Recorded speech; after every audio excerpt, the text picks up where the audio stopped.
Did you know that narcissistic, toxic parents can try to hoover their children as well?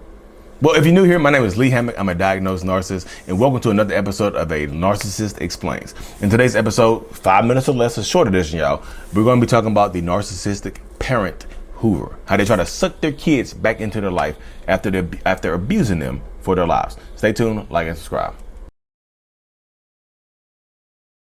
So toxic narcissistic parents can try to hoover you as well. And of course, if you're new here, I'm a narcissist, actually a narcissistic personality disorder. Hoovering is when somebody tries to pull you back into a relationship, try to suck you back in there like a vacuum cleaner. Typically, you hear about this in intimate relationships where you break up with your narcissistic partner and they go to the ends of the earth to try to get you back. They blow up your phone, they send you letters, they show up at your job and things like that. But narcissistic toxic parents will do the same type of things to try to get their kids back in their life. They'll blow their phones up. They'll spread rumors about them around the town. They'll talk about them in church and things like that. They'll post sad stuff on social media. They'll reach out to the brothers and sisters to try to see what happened, what's wrong. Why don't your brother or sister talk to me anymore? They'll try to contact the grandkids if grandkids are involved. They will absolutely pop up at your house and try to guilt trip you into allowing them access to your life again. They will do everything in their power except change and accept accountability for what they might have put you through as a child. So watch out for the parent hoover as well.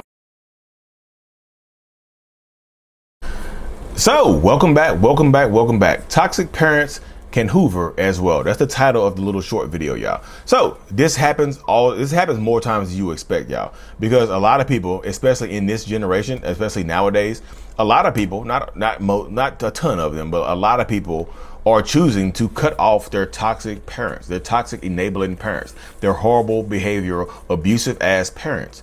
They are cutting them off at an astonishing rate. This generation is not afraid to cut their parents off. They're just not.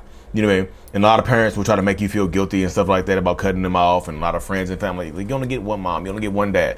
But parents can absolutely abuse their children well on into adulthood as well. They can start in their youth and abuse them well on to adulthood and treat them horribly and give their kids issues and things like that. And this happens a lot of times, y'all.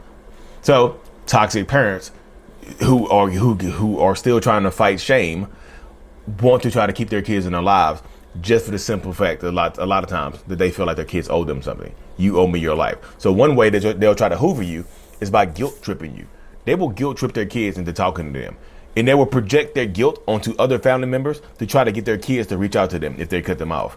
Hey, can you reach out to Lee and let him know that, you know, his mama is sick or whatever? Just let him know I love him and I miss him, whatever. He can talk to his mama. This might be my last day on earth, type of stuff.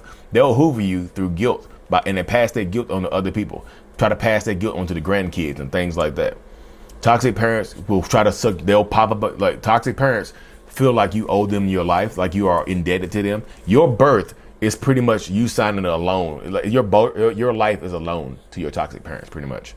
You mean, and they feel like you owe them something from conception to death, pretty much. They feel like you owe them something. So if you go no contact with your toxic parent, your narcissistic parent or whatever, they might pop up at your house. They might blow your phone up. They'll do things like that as well. They'll pop up at your house and feel like they're entitled to pop up to your house. Feel like they're entitled to pop up to your job. Feel like they're entitled to email you or make you feel bad. Feel like they're entitled to start a smear campaign on you throughout the rest of your family, your friends dynamic as well. The toxic parent wants you back in their life some way, shape, or form. So it's about control, y'all. They feel like they've had control over you for the first 17, 18, 19, 20 years of your life, and they want to keep that control. But what a lot of people don't realize, toxic parents don't realize, is that those kids grow up and have a mind of their own, and they fight back against them, and they don't want that.